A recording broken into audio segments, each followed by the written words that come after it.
Guys, welcome to my YouTube channel. If you are returning subscriber, karibu sana and asante sana. And if you are new here, please subscribe and put a comment down there so that you can join the family.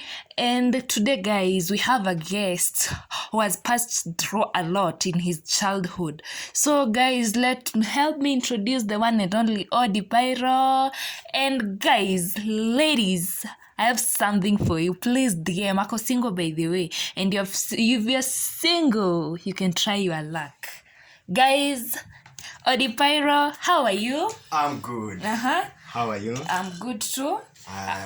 Asante sana for honoring my invite. I know you are a busy man, by the way. You can see. Yeah. And so today, tunataka utuambia story yako. Yeah. I know you have passed through a lot. So true. And you can encourage someone out here mwenye maybe give up, maybe amekuwa na chuki na wazazi. Yeah. And so let us start. Unaitwa nani? Majina yenye iko kwa ID. Usituchoche hapa. First, wacha niwaambie, I'm humbled to be here. Our viewers, welcome. This is Odi Pyro, as you heard. Kwa majina yangu, my real name yenye iko kwa ID ni Charles Mwangi Ngecha. Kuzaliwa nimezaliwa Nyahururu. Yeah, a place called Igomiti. Yeah. So tunataka utuambie story yako, and let's start. Sasa I know you have a painful story. Yeah. And maybe uta encourage mtu huku nje. And so let's start. So give us your story. Well, mimi nimwambie like nimezaliwa Nyahururu. And I thank God because mimi nimelizaliwa nikipata my two parents. Unajua kuna mtu uzaliwa anapata one of the parents hayuko kama mwingine. Nasikia sijui mzae ameruka mimba ni story inakuwa so. In my case wote walikuwa. And kulelewa nimelelewa like a normal kid. Life haijakuwa fine, haijakuwa bad vile cause hiyo time nikizaliwa my dad was a media personality. My mom alikuwa chef. So like anything tungetaka at that time ilikuwa available. So be like sikuwa na zile unasikianga watu mimi nilikuwa nakosa hii ama nini. Life ilikuwa too normal. Kusoma tumesomea private school. Hiyo time ndo nasikia ni ushago. So mambo like ilikuwa well up kabisa. Si wewe basi ni rich kid. I'm blessed. Yeah, ni God. So shule mimi nimesomea tu private. Kwetu tumezaliwa tukiwa watatu. Aziz, mimi ni wa katikati, then kuna yule mdogo. Yeah. So like life imekuwa tu hivyo. So tuanze, umesema ulizaliwa like a normal kid. True. Nasikia hapo kuna story. What really happened? Wacha niwaambie like so there is this time if I recall ilikuwa on a Thursday. On that Thursday si tumetokea shule. A big surprise tukapata dadi ya shaka. Tumeletewa goodies, tunguo, nini. Unajua tu zile vitu entice watoi. Like tuli have fun to our fullest. Then tukaenda kudoze. The next day it was on a Friday. Si tukamkia kwenda shule, tukamwambia goodbye nini, tutapatana after shule na si tukaenda. But saa kurudi hapo hivyo like ndo tulipata somehow vitu like siwezi kuambia like ni aje ilikuwa cause me tulipata my big sis amepakiwa ka package kake pale hivyo, amekiwa ile kiondo, si unajua zile shandawa. That's one.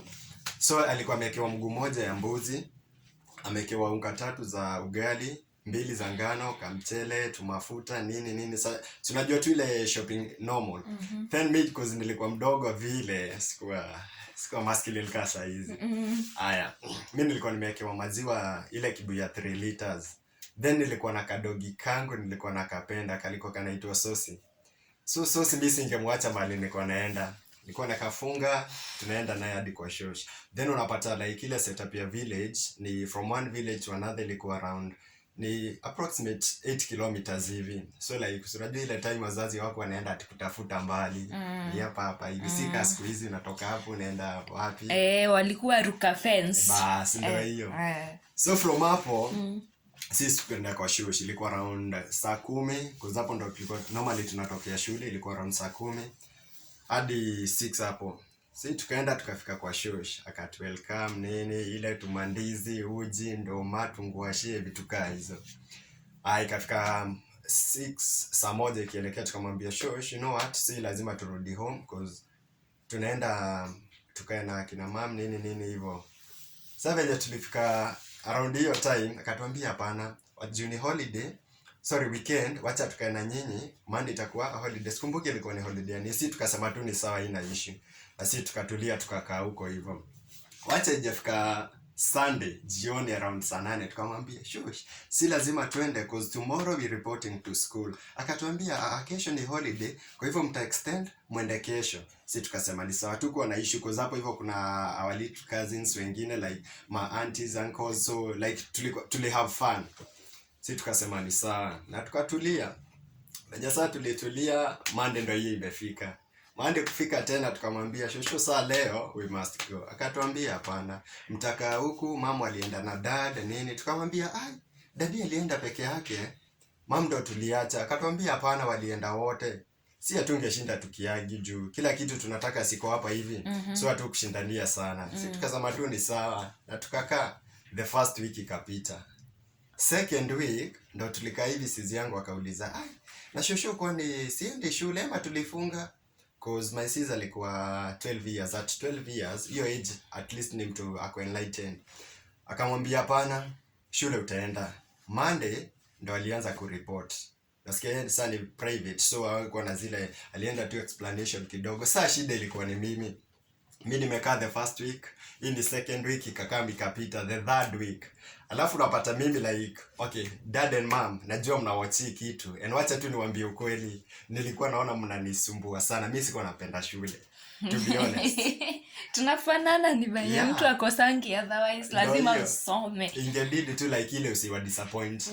So hiyo ni the third week. Mimi siendi shule na sina issue nayo. Mimi nimetulia tu. Bora nacheza na kula na lala, full stop. Like nilikuwa napenda sana by the kukula. As you can see, yo mwili ajengo na mbao. Away from that. So mimi tumekaa hii ni the third week. Hakuna kitu ina happen. Sizi yangu ameenda shule, mimi bado niko tu. Sasa nikapata my aunt mmoja amekuja ameniambia Charles, unajua ni aje, wacha tuende na wewe uende ukichop na your cousins, at least mtakuwa na have fun huko, kwa valikuwa na kijana wa age yangu. Mimi nikamwambia hii shida, mimi huyo natunguo twangu chu. Si tukaingia.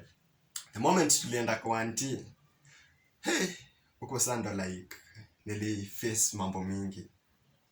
Cause nakumbuka watoi wake walikuwa naenda shule, mimi siendi shule.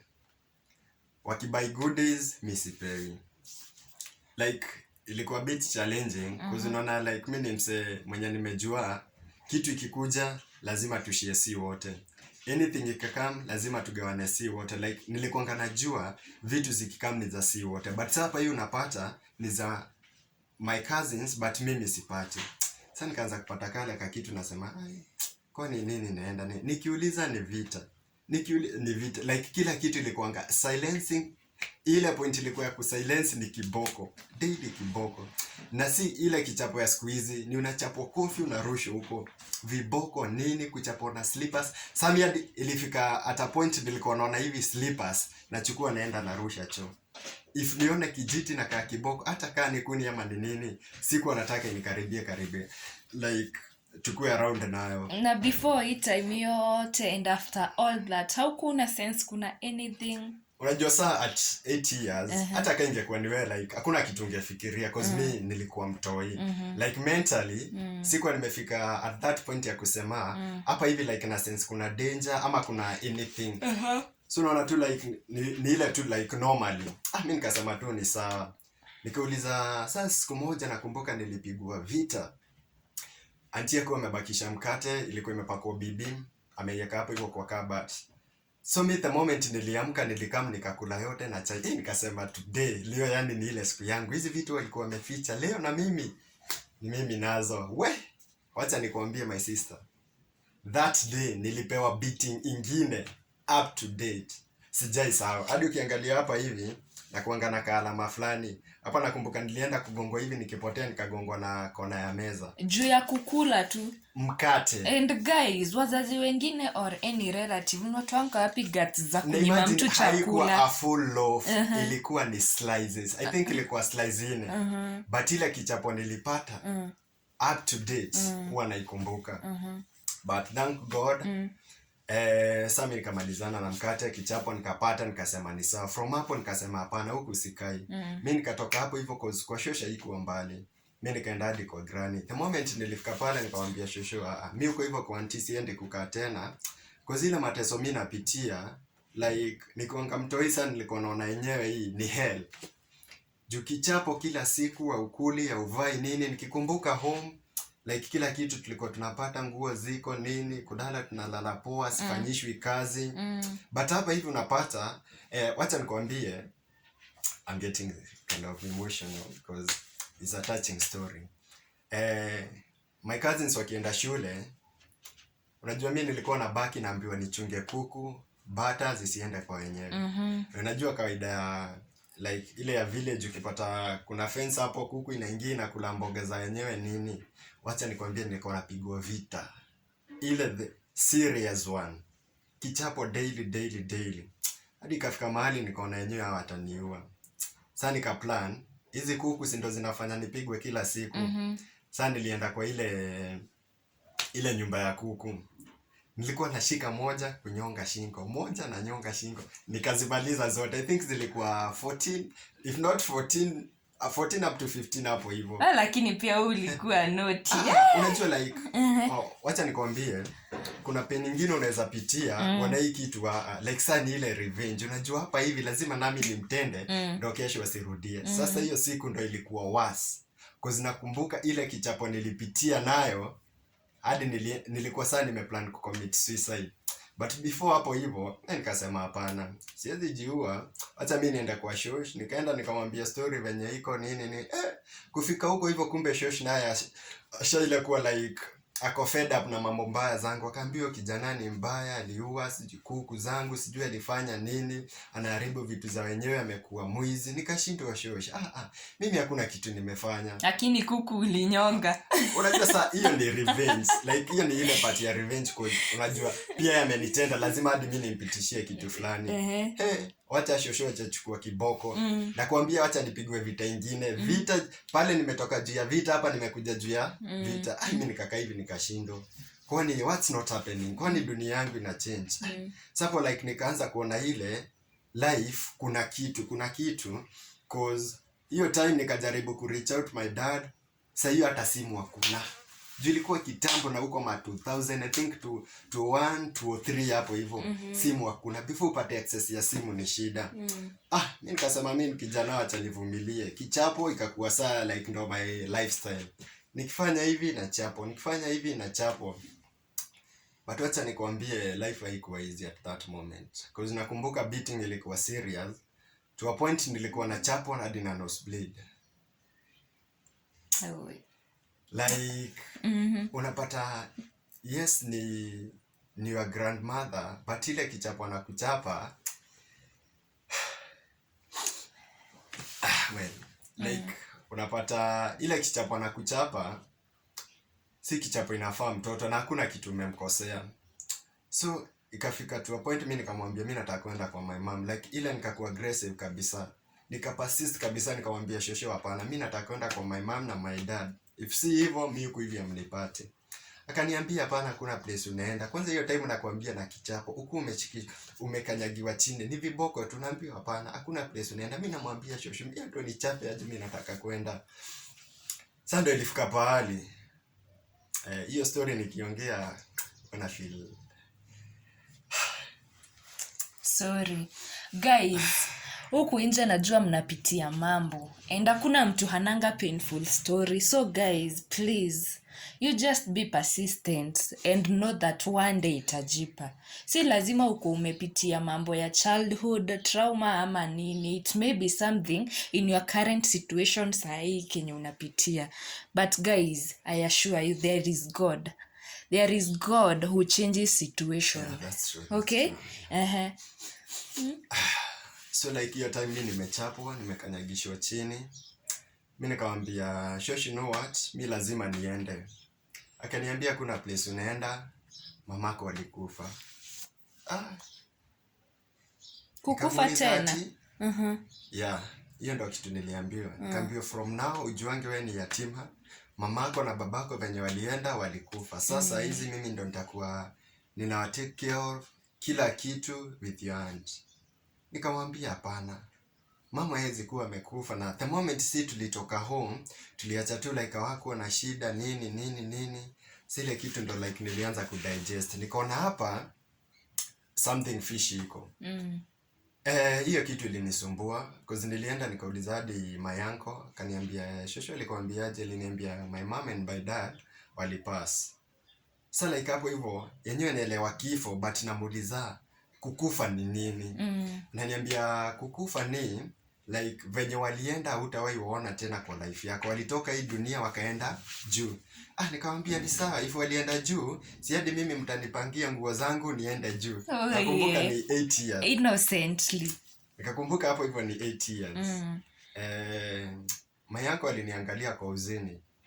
Akaniambia tulia, mambo itakuwa sawa. Kuzapa hivi tuko naye. Nikamwambia hapana, mimi Shosho ananichapa, auntie nikienda kwake ananichapa, wanipendi nini, kunitesa, kani nguo na valisho zile nguo zimeraruka, chakula sikuli, like nafanyishwa tu mambo mbaya na unajua mimi ni mtu like nilikuwa nimezoea ile lavish life.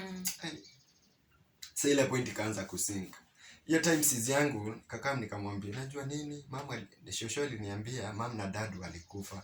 So sister yangu alikuwa nimekwambia alikuwa 12 years. So yeye alikuwa anaelewa kidogo. Akaniuliza sure how?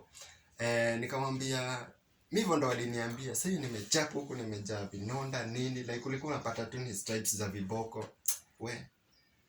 Nilipitia. Hadi nakumbuka kuna day fulani niko na nyimwadi food. So ile dog yangu nilikuja nao na tropical ya Shosh zilikuwa zinakaa hapo nyuma ya nyumba. So mimi nilikuwa naenda nikipata zimewekewa food hapo, unajua ile yani dogi imekula imeshiba but wewe upati food. Mimi naenda tu hapo hivyo juu sahani ni safi, mimi nachukua ile chakula ya dogi. Anaendeleza.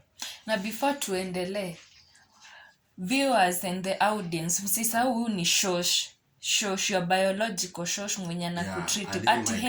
Ati heri dogi kule lakini mtoto asikule. And the aunt walikuwa hand in hand. It's like hiyo ni weapon ilikuwa imeformiwa na devil like kunimaliza cause hiyo time. Una imagine 8 years. Unachapwa, unateswa kila kitu nini. So mimi nimeambiwa my mom amekufa, my dad amekufa. Hiyo kitu nikastick nayo, nikasema sasa hapa hivi cause if in the life acha mimi niendelee nayo. Kitu ya kwanza nilifanya ni revenge. Sasa huku ni kwa Shosh naye si alikuwa na tumbuzi. Zile nikiambiwa niende kuchunga, najua leo lazima nivunje mguu. Kesho kuna ile panga ndogo inaitwa roshiri. Sio ndo nilikuwa naenda mbuzi kijaribu kwenda tu hivi kucross kichwa. Ama nashika masikio nakata kiasi. Nikikuja vita. So like beating ikakuwa sando normalcy yangu. Yani ushazoea hata uoni kiwa kitu. Sasa nilikuwa like ile nimekuwa mang'aa, kichwa ngumu. Nifanye hivi ni chapwe. Zile place ilikuwa inakosea ni ile unaambiwa utekwa juu ya rotara. Nakaa hivi napiga tena nifungue kwa gunia. Hapo hivyo sasa nikaanza kurelax yes. But before saa hapo hivyo ni relax. Nikasema tena juu huku nayo Shosh amekuwa wasi. Wacha maybe nirudi kwa auntie nione kama amelegeza kamba. Kwenda huko ndo nilipata naye shetani zake zimewaka. Kufika tu hivi ile hata si salamu, nilishikwa kuja hapa. Niliambiwa na Shosh yako unafanya nini. Wacha nipigwe vita. Nikaona huku sikai tena. Na hakuna kitu umefanya. Hakuna kitu umefanya like ni ile tu hatred hata hujui imetoka wapi.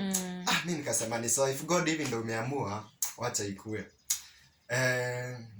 So my sister mimi ilifika mahali nikaona hii maisha like sema kuwa too much. Mimi nikamwambia sister yangu unajua ni aje. Mimi the moment natoka huku kunipata mtanipata tena. Akaniuliza kwani unaenda wapi? Like sister yangu yeye ako shule. So ajui nini napitia time ameniacha. Afu unaona ni mtoia na ile confidence ya kuuliza na huyu mbona aendi shule? Mbona nini hivi? Then si tukikaa mtu anapata misi huko anaambia ameenda kwa auntie. But ajui kwa auntie ile kitu napitia. Ajui ile time ameniacha na Shosh ile kitu napitia. But life ilikuwa traumatizing cause nakumbuka the first time nilikuwa niende commit suicide ndo nilikam kwa shosh kuambia my sister, but this time round inayo nilikuwa serious. Sasa nilikuwa najuanga kuna kukunywa dawa, though sikuwa najua specific ni dawa gani na kunywa. Mimi nikaenda kwa shosho like so unajua ile yako na ng'ombe, kuku nini kuna place wanaweka dawa. Mimi nikaenda nikashika dawa. Nikapiga dawa mwili. Sasa ile place hata sikuelewa ni dawa nini mimi nimekunywa. Mimi nikadala aje kwa kitanda. Sasa unajua si uko na ile mtoi na ile childish mentality. Sasa unangoja tu kukufa. Sasa mimi nangoja nikufe kwa sababu nasikianga mtu kufa akuwa amelala amejinyoosha, then macho ile unatoa macho. Acha tucheke. Some things by the way nakumbuka hivi. Hadi najua hata ka shoshi hii video itakufikia utakumbuka that day. But mlinitenda. And kwa Mungu nimewasamehe. So mimi nimekunywa dawa nimelala hivi. Sasa kwanza nililala chini nikajistre kabisa nikufe. Shoshi akakuja. Sijui nini alikuwa anatafuta. Akaniuliza nini unafanya hapa wewe? Sasa sijui umekula umeshiba kazi yako ni kulala. Sasa hiyo time nikafungua kamacho hivi. Kumbe si kukufa. Ile dawa akapata akamkebe hapo hivyo. Akaniuliza na hii dawa. Si ile dawa yako ilikuwa ya homa si ndio umekunywa? Sasa mimi nakaa shindwa. Tena dawa ya homa. Kwani kumeendaje? Ile tu akachukua slippers. Sasa kama nikuchape uende ufungulie mbuzi. Mimi huyo nilikuanga nasikia slippers natoka mbio. Mimi nikaamka nikaenda sana nikajiuliza kwani nitafanya nini ndo nikufe? Nilikuwa nasikia watu wanajinyonga, but sasa sijui kujinyonga ni aje. Mimi nikapanda kwa mti. Sasa kupanda kwa mti hata kamba sina. Nikaenda nikafungua ile ya mbuzi. Nikaenda kujaribu kuhang wapi? Chini. Kwanza nakumbuka nilichapangu hapa hivi kwa mgongo. Ni Mungu alikuwa anaona. But saa mimi sielewi like na feel tu kila kitu imekuwa too much, hakuna mtu anakutaka. Unajua even if ni wewe ungekuwa kwa hiyo situation. The same thing na venye nilikuwa na feel hivyo ndo ungefeel. Mambo ikakuwa tough. Mimi nikasema sawa. Saa like situations zilikuwa hivyo. Yeah. Okay. Sasa ulikujaje kujua like mamako ako alive and ni kudivorce walidivorce wakaseparate? Yeah, ulikuja kujua aje? Sasa ikifika hapo my mama anakuanga na a twin sister. So there is a time, hiyo time nimefikiria mambo ya suicide, nimeona haiwezekani. Mimi nimetoka huko, sasa nimeenda tena kwa the twin sister of my mom. So at least nikiwa hapo nilikuwa na feel I'm in safe hands because huyu ana kama mamangu kuongea like ni wale unasikia identical twins kabisa. Mimi nikasema acha at least nikae hapo. Huyu at least alikuwa anajaribu kuni understand, but pia unaona kuna vitu like aziendani like venye ulikuwa pale hivyo kwa mama, but naona hapa ni better kushinda kwa shosh na auntie, but still huyu ni auntie. So imefika time akatuambia tunaenda home. Si kuenda sa home kwa shosh. Si tukaenda, but niko na ile uoga staki. Akani insist acha tu tuende. Kaniambia kuna kitu poa, but pia yeye niambii nini. Sasa mimi namuuliza sasa nikienda huko hivyo mimi naona mnaenda na watoto wenyu nini mimi my mama yuko nini like kila kitu sasa ilikuwa ime take the bigger part of me. Like so like ndio hiyo like na feel kila time. Si kwenda huko hivyo mimi nilienda nikapata another twin sister ya huyu auntie na akona mtoi kwa kitchen. Nikakaa nikaona huyu anakaa mama na akona mtoi, but mimi mamangu venye namjua hakuwa like amenona na ni mweupe that much because my mom ni light skin. So inapata ameka mzungu. Inakaa hivi nashindwa. Sasa naanza kufikiria kwanti zangu wanakuanga 5 aunts. Sana kai hivi nashindwa. Sasa my mom ndo twin sister huyu saa like wote wako 6. Inakaa hivi nashindwa hapana. Naona kwa watu wote 5 wako. Mwenye yuko ni nani? Ni my mom. Mimi nikasema tu ni sawa like hata sikutaka kushindanilia maneni, nikaenda mimi huko hivyo nikaingia, hata sikuwasalimia. Mimi nikaenda na hapo nyuma ya nyumba cause hapo nyuma ya nyumba ndo hizo dogi zilikuwa zinafungwa. Na nilikuwa nazipenda sana. Nikaenda na hapo hivyo nikaitwa nikamwambia nani kuja? Kauliza wacha nakuja dakika moja. Hiyo dakika moja nilikaa karibu 40 minutes. Wanauliza shida ni gani? Mbona ukuji? Sama yanko ndo alinikujia kwa na kazini yangu mwingine mdogo. Akaniambia kuja umeletewa tamu. Mimi kusikia goodies. Na nimekaa I think this is the the second to the mwaka wa 3 hapo hivyo, mi nikasema tuende tuchafue kama mbaya. Mi nikaenda nikapata hapo tumekiwa tu biscuit, kuna zile sweet zilikuwa refu hivi, sijui ilikuwa inaitwa Triton Big G's ama nini. Tule yani tu vitu toa tu juice pineapple nini tu vitu tumeka hapo hivi, alafu unaona ile design wametupanga hivi kwa meza. Mimi nikaanza kukula, nikauliza na huku unasalimia watu? Si unaona like ni ile nimejaza food ma biscuit huku hivi, nimejishikia chupa. Nakumbuka moja nilikuwa nimeweka hapa na nyingine hapa hivi, juu na viko kukula. Hata kama niko apitio na niko ngalajua hiyo lazima. Nikasema sana, nikaenda nikawasalimia haraka. Sasa hiyo macho iko pale hivyo na pia akili nisimaliziwe. Sasa venye nilikaa hivi, nikaambia nani hapa ujui? Sasa mimi niko a bit of shy, nikaangalia hivi so hiyo mgeni nikaona sura najua. Wacha hajapiga smile. Nikasikia hiyo smile kuna venye tu. Nikasema huyu ndo sijajua. Sasa hivi nasema ile ukinini hivi like uko afraid cause hujazoea hivi, unaona hadi wale anti wabaya shosh nini venye walikuwa, cause nilikuwa nafikiria nitasema ni huyu wachapo. Unajua kitambo ulikuwa unapata ukienda mgeni akitoka ni vita, ulikuwa unamwangalia ati ulikuwa unafanya nini. Afisa unaona mimi niko achukua zile goodies, mimi nitoke nikulie nje. Akaniambia huyu unamjua? Nikamwambia simjui. Kijua unaona anakaa nani? Kaangalia hivi mayanti, nikasema anakaa anti. Nikaulizwa akaima, nikamwambia hapana, mimi mamangu alikufa. Wacha wajasikia. Nikaona wameangaliana wote, nikashindwa kwani nimekosea. Sasa mimi nikaanza kurudi nyuma nitoke kwa upote usichapwe. One of my uncle akauliza ati umesema? Kasema mimi niliambiwa na shosh daddy na mamu walikufa. Kumbe sijaribu maneno. Sasa hapo hivyo ndo yule mgeni nilikam kurealize ni my mom. Cause niliona amechukua mtoi kenye nimwambia ilikuwa na katoi kadogo, akapatiana hapa hivi kando. Akauliza ati nani alisema ati mamako alikufa? Nikamwambia ni shosho na nini. Wacha. Sasa like hapo hivyo akakuwa ile ikakuwa tena kila mtu ako zile za kwani huku kunaenda aje, ni nini happen. Nikasema mimi hivyo ndo niliambiwa. Sasa hivyo my mama alikasirika. Si hata bado sijajua ni my mom, but ile reaction inaniambia huyu ni mtu tuko close ama ni mtu ananijali. Alitoka akakasirika, nikaona ameingia na huko hivyo ndani, akatoka na ka bag fulani. Nakumbuka hiyo time walikuwa wanatumia paper bag. Kwanza nakumbuka ilikuwa hii kubwa ya green. Sijui ilikuwa imeandikwa, ile ilikuwa na calendars. Akatoka ameishika hivi, akatoka, watu wakaanza kuulizana ni nini wakiongea huko hivyo. Sasa mimi sielewi. Hiyo time naambiwa mimi nishaditoka nje. My sister naye ndio yeye amenifuata. Kwenda hapo hivyo nje, alienda akachukua hapo hivyo katank na maji, akafungulia, nikaoshwa, nikavalishwa nguo. Nashindwa huko kunaenda aje. Akaniambia mimi ndo mamako, mimi si kukufa, nilikufa. Tena kusikia hivi nikashindwa.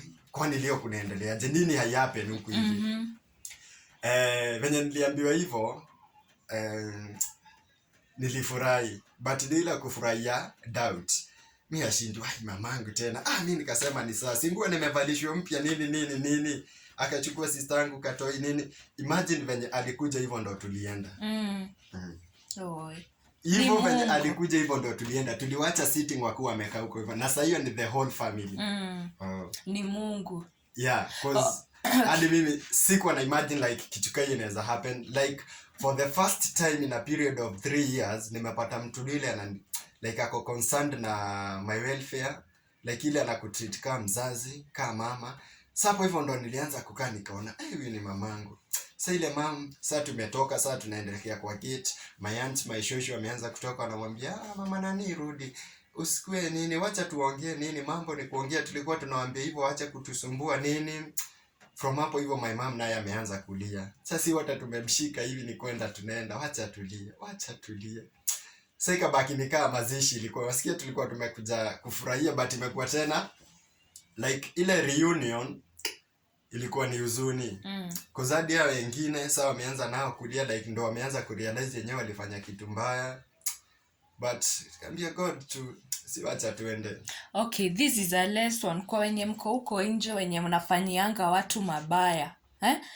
Maybe mnaona maybe hawako broke, hawana kitu, hawana place ya kuenda. This is a lesson. Kuna siku tu moja Mungu huleta, inakuwa ya kubadilisha mambo. And remember guys, table do turns. Venye unafanyia mtu leo, maybe uko juu, kesho unaweza kuwa chini. Huyo mwenye ako chini anaweza kuwa juu. So please guys, be humble. Be humble, and treat people well. Na ujuange like anything that goes lazima ita come back. Ati saizi ni mimi huyu nimeng'ara hivi na I thank God I'm blessed cause wacha nisiongee cause kuna mtu hapo hivi atafeel ni kubrag na brag but generally I'm blessed. And that's how God works. True. So after me reunite, so what happened? Tunataka kusikia. Sisi the moment tulitoka, watu wamelia huku nyuma, sisi tulilia tukienda. Ni ile unasikianga, we enda huku umeenda, place utafall. Kumbe hiyo ndo ilikuwa turnover ya life. Si tulienda tukapanda gari, tukaingia gari za tao, tukaenda hata sijui mimi wapi nilikuwa naenda cause nilikuwa na feel tu yenyewe ili kitu ijahai happen for the last 3 years. Unajua 3 years kwa mtoi ni ka 30 years. Cause at that time nilikuwa naona like nimetoka ile environment, sitachapwa tena. Kwanza nikijiangalia hivi naona niko na nguo. Na ni nguo mpya. Na nilikuwa na tule like unapata tu tuko zimeisha kwa magoti. Nikasema yenyewe ni God. Sasa hiyo naenda na muangalia hivi, akiniangalia naangalia kando, naangalia hivi katoto nashindwa sasa nika brown. Like nakai naona like yani ile tu sana nimerudi to normal. Like sio ndio ilikuwa part of healing from ile childhood trauma.